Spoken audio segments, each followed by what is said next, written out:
You are very welcome in my channel Kiran study point. दोस्तों, आज मैं आपके लिए लेकर आई हूँ केंद्रीय शिक्षक पात्रता परीक्षा पेपर 1 यानी कि कक्षा 1 से लेकर 5th तक के लिए है और ये 2015 का पेपर है, सितंबर का। बाल विकास एवं शिक्षण शास्त्र के आज हम कुछ MCQs को सॉल्व करेंगे। तो दोस्तों, वीडियो पर बने रहिए, वीडियो को पूरा देखिएगा। चलिए शुरू करते हैं वीडियो को। क्वेश्चन 1 हमारा है, बच्चों में ज्ञान की रचना करने और अर्थ का निर्माण करने की क्षमता होती है। इस परिप्रेक्ष्य में एक शिक्षक की भूमिका कैसी होती है? ऑप्शन ए हमारे पास है संप्रेषक और व्याख्याता की, ऑप्शन बी सुगमकर्ता की। नेक्स्ट देख लेते हैं, ऑप्शन सी हमारे पास है निर्देशक की, ऑप्शन डी हमारे पास है तालमेल बिठाने वालों की। तो दोस्तों, इसमें एक शिक्षक की भूमिका कैसी होनी चाहिए? सुगमकर्ता की। हमारा बी ऑप्शन बिल्कुल सही है। चलिए आगे देखते हैं। दोस्तों, क्वेश्चन 2 हमारा है, इनमें से कौन सी विशेषता प्रतिभाशाली बच्चों की नहीं है? हमारे पास ऑप्शन दिए गए हैं। ऑप्शन ए उच्च आत्मदक्षता, ऑप्शन बी निम्न औसतीय मानसिक प्रक्रियाएं, ऑप्शन सी अंतर्दृष्टि पूर्वक समस्याओं का समाधान, या ऑप्शन डी उच्चतम श्रेणी की मानसिक प्रक्रियाएं। ओके, तो इसमें हमारा पूछा गया है दोस्तों नहीं है, हमें नहीं वाला बताना है। तो हमारा ऑप्शन इसमें बी बिल्कुल सही है, निम्न औसतीय मानसिक प्रक्रियाएं। ये हमारी प्रतिभाशाली बच्चों की विशेषता नहीं होती। चलिए आगे देखते हैं। क्वेश्चन नंबर 3 हमारा है दोस्तों, कोहलर वर्ग के सिद्धांत के पूर्व परंपरागत के अनुसार कोई निर्णय लेते समय व्यक्ति निम्नलिखित में से किस तरफ प्रवृत्त होगा? तो इसमें हमारे पास ऑप्शन दिए गए हैं, व्यक्तिगत आवश्यकताएं तथा इच्छाएं, ऑप्शन बी व्यक्तिगत मूल्य, ऑप्शन सी पारिवारिक अपेक्षाएं, ऑप्शन डी अंतर्निहित संभावित दंड। तो इसमें दोस्तों हमारा राइट आंसर जो है ऑप्शन सी, ऑप्शन डी बिल्कुल सही है। ऑप्शन डी सही क्यों है ये भी मैं आपको बता देती हूँ। कोहलर के सिद्धांत के पूर्व परंपरागत स्तर में बालकों में नैतिक तर्कणा का आधार दूसरों के मानकों से निर्धारित होता है, बड़ों के प्रति सम्मान दिखाता है ताकि उसे दंड न मिले। अतः इस स्तर पर नैतिक निर्णय लेते समय एक व्यक्ति अंतर्निहित संभावित दंड की तरफ प्रवृत्त रहता है। तो दोस्तों, इसमें हमारा ऑप्शन नंबर डी बिल्कुल सही है। चलिए आगे देखते हैं। क्वेश्चन नंबर 4 हमारा है, शिक्षार्थियों यानी कि अधिगमकर्ता की व्यक्तिगत विभिन्नताओं के संदर्भ में शिक्षिका को चाहिए, क्या चाहिए दोस्तों? शिक्षिका को क्या करना चाहिए? ऑप्शन ए हमारे पास है, निगमनात्मक पद्धति के आधार पर समस्या को समाधान करना चाहिए, या ऑप्शन बी कलन विधि यानी कि एल्गोरिदम का अधिकतम प्रयोग करना चाहिए, या ऑप्शन सी याद करने के लिए शिक्षार्थियों को तथ्य उपलब्ध कराने चाहिए एक अध्यापिका को, या ऑप्शन डी विविध प्रकार की अधिगम परिस्थितियों को उपलब्ध कराए। तो दोस्तों, इसमें हमारा ऑप्शन डी बिल्कुल सही है, विविध प्रकार की अधिगम परिस्थितियों को उपलब्ध कराए। ओके, क्वेश्चन नंबर 5 हमारा है, निम्नलिखित में से कौन सा बाल सिद्धांत नहीं है? ऑप्शन ए हमारे पास है, विकास के सभी क्षेत्र महत्वपूर्ण हैं, ऑप्शन बी सभी विकास तथा अधिगम एक समान गति से आगे बढ़ते हैं, ऑप्शन सी देख लेते हैं, ऑप्शन सी सभी विकास परिपक्व तथा अनुभव की अंतःक्रिया का परिणाम होते हैं, या ऑप्शन डी उपयुक्त सभी। तो दोस्तों, इसमें हमारा राइट आंसर जो है ऑप्शन सी बिल्कुल सही है, यानी कि सभी विकास परिपक्व तथा अनुभव की अंतःक्रिया का परिणाम होते हैं। क्वेश्चन 6 हमारा है, निम्नलिखित में से कौन सा आकलन करने का सर्वाधिक उपयुक्त तरीका है? ऑप्शन ए हमारा है, आकलन शिक्षण अधिगम में अंतर्निहित प्रक्रिया है, और या ऑप्शन बी आकलन एक शैक्षणिक सत्र में 2 बार कराना चाहिए, या ऑप्शन सी आकलन शिक्षण के द्वारा नहीं बल्कि किसी बाहरी एजेंसी के द्वारा कराना चाहिए, या ऑप्शन डी आकलन सत्र की समाप्ति पर कराना चाहिए। तो दोस्तों, इसमें हमारा राइट आंसर जो है ऑप्शन नंबर ए बिल्कुल सही है, यानी कि आकलन शिक्षण अधिगम में अंतर्निहित प्रक्रिया है। चलिए आगे देखते हैं। क्वेश्चन नंबर 7 हमारा है, निम्नलिखित में से कौन सा सृजनात्मकता से संबंधित है? ऑप्शन हमारे पास है, ऑप्शन ए अभिसारी चिंतन, या ऑप्शन बी संवेगिक चिंतन, या ऑप्शन सी अहंवादी चिंतन, या ऑप्शन डी अपसारी चिंतन। तो दोस्तों इसमें हमारा राइट आंसर जो है ऑप्शन नंबर डी बिल्कुल सही है, यानी कि अपसारी चिंतन जो है ये होता है सृजनात्मकता से संबंधित। चलिए आगे देखते हैं। क्वेश्चन नंबर 8 हमारा है, बच्चों के बारे में निम्नलिखित कथनों में से किस कथन से वाइगोत्स्की सहमत होते हैं। ऑप्शन ए हमारे पास है, बच्चे तब सीखते हैं जब उनके लिए आकर्षक पुरस्कार निर्धारित किए जाएं। या ऑप्शन बी, बच्चे के चिंतन को तब समझाया जा सकता है जब प्रयोगशाला में पशुओं पर प्रयोग किए जाएं। ऑप्शन सी, बच्चे जन्म से शैतान होते हैं और उन्हें दंड देकर नियंत्रित किया जाना चाहिए। ये ऑप्शन डी, बच्चे समवयस्कों और वयस्कों के साथ सामाजिक अंतःक्रियाओं के माध्यम से सीखते हैं। तो जैसा कि हमें पढ़ने से ही पता लगता है ऑप्शन डी बिल्कुल सही है, यानी कि बच्चे समवयस्कों और वयस्कों के साथ सामाजिक अंतःक्रिया के माध्यम से सीखते हैं। चलिए आगे देखते हैं। क्वेश्चन नंबर 9 हमारा है, ये पूछा गया है कि बच्चों से जुड़ी इसमें कौन सा जो कथन है हमारा वो सही है।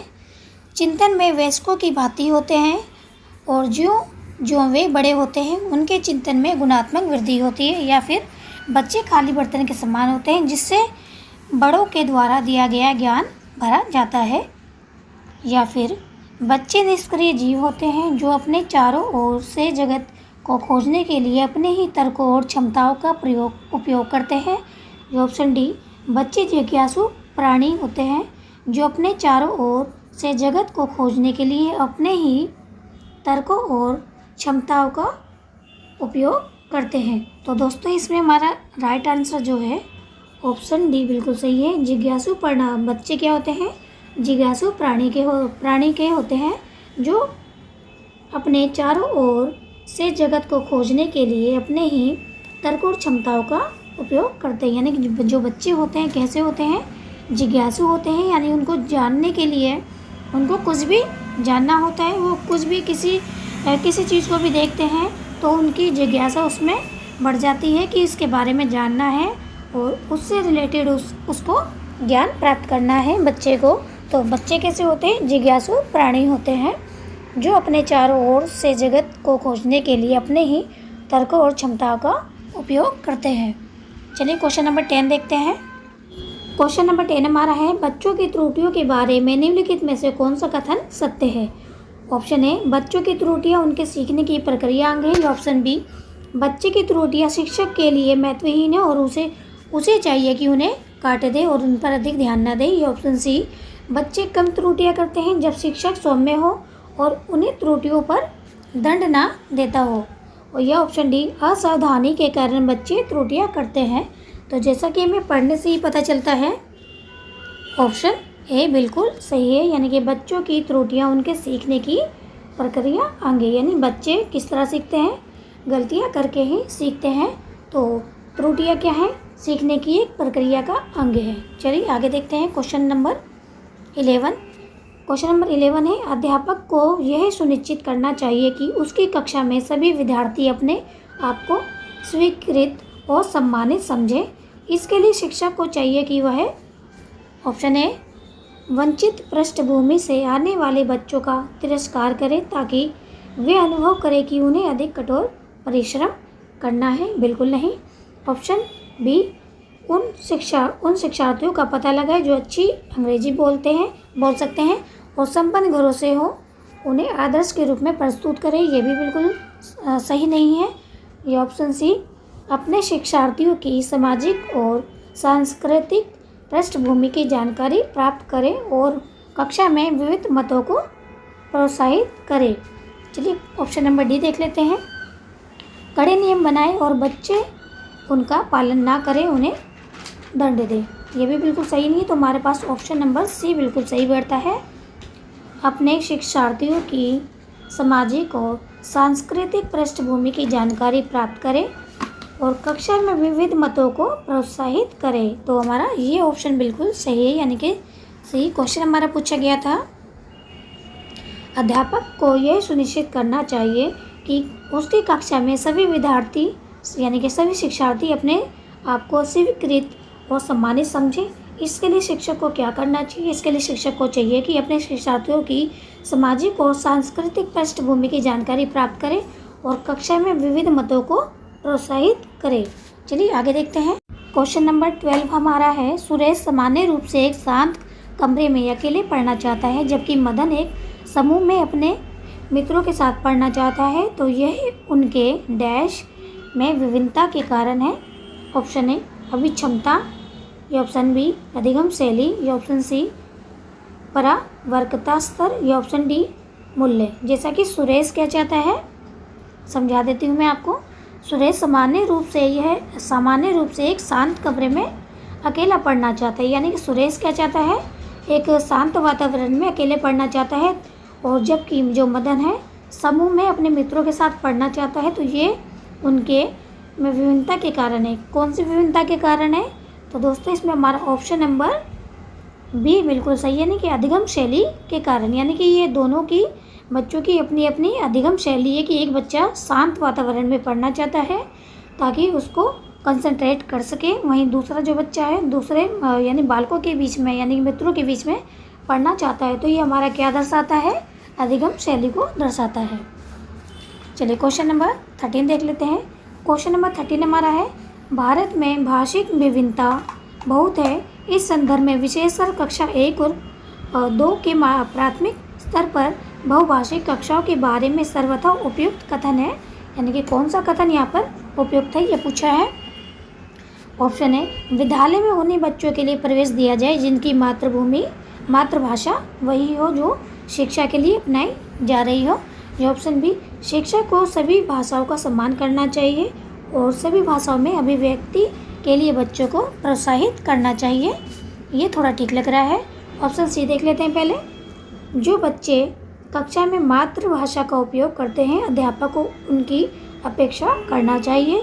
बिल्कुल नहीं, ये गलत मैसेज देता है। ऑप्शन डी यहाँ पर है हमारा, शिक्षार्थियों को अपनी मातृभाषा या स्थानीय भाषा का प्रयोग करने पर दंडित करना चाहिए। ये भी बिल्कुल गलत मैसेज देता है। तो हमारा ऑप्शन जो बिल्कुल सही है, ऑप्शन बी बिल्कुल सही है। यहाँ पर शिक्षक को सभी भाषाओं का सम्मान करना चाहिए और सभी भाषाओं में अभिव्यक्ति के लिए बच्चों को प्रोत्साहित करना चाहिए, मोटिवेट करना चाहिए। चलिए क्वेश्चन नंबर 14 देख लेते हैं। प्रकृति पोषण विवाद में प्रकृति से क्या अभिप्राय है? ऑप्शन हमारे पास है जैविकीय विशिष्टताएं या वंशानुक्रम सूचनाएं, या ऑप्शन बी एक व्यक्ति की मूल वृत्ति, या ऑप्शन सी भौतिक और सामाजिक संसार की जटिल शक्तियाँ, या ऑप्शन डी हमारे आसपास का वातावरण। तो जैसा कि क्वेश्चन पूछा गया था हमारा प्रकृति पोषण विवाद में प्रकृति से क्या हमारा अभिप्राय है, तो इसमें हमारा राइट आंसर जो है दोस्तों वो हमारा ऑप्शन नंबर ए बिल्कुल सही है, यानी कि जैविकीय विशिष्टताएं या वंशानुक्रम सूचनाएं। चलिए आगे देखते हैं। क्वेश्चन नंबर 15 हमारा है, जनसंचार माध्यम समाजीकरण का एक महत्वपूर्ण माध्यम बनता जा रहा है। नीचे दिए गए कथनों में से कौन सा सबसे उपयुक्त कथन है? ऑप्शन ए में हमारे पास है समाजीकरण केवल माता पिता और परिवार के द्वारा किया जाता है, या ऑप्शन बी जनसंचार माध्यमों की पहुँच बढ़ रही है और जनसंचार माध्यम अभिवृत्तियों, मूल्यों और विश्वासों को प्रभावित करता है, ये ऑप्शन सी बच्चे संचार माध्यमों के साथ प्रत्यक्ष रूप से अंतःक्रिया नहीं कर सकते हैं, ये ऑप्शन डी संचार माध्यम पदार्थों के विज्ञापन और विक्रय के लिए एक अच्छा माध्यम है। तो दोस्तों इसमें हमारा राइट आंसर जो है ऑप्शन बी बिल्कुल सही है, यानी कि जनसंचार माध्यमों की जो पहुँच है वो बढ़ रही है और जनसंचार माध्यम अभिवृत्तियों, मूल्यों और विश्वासों को प्रभावित करता है।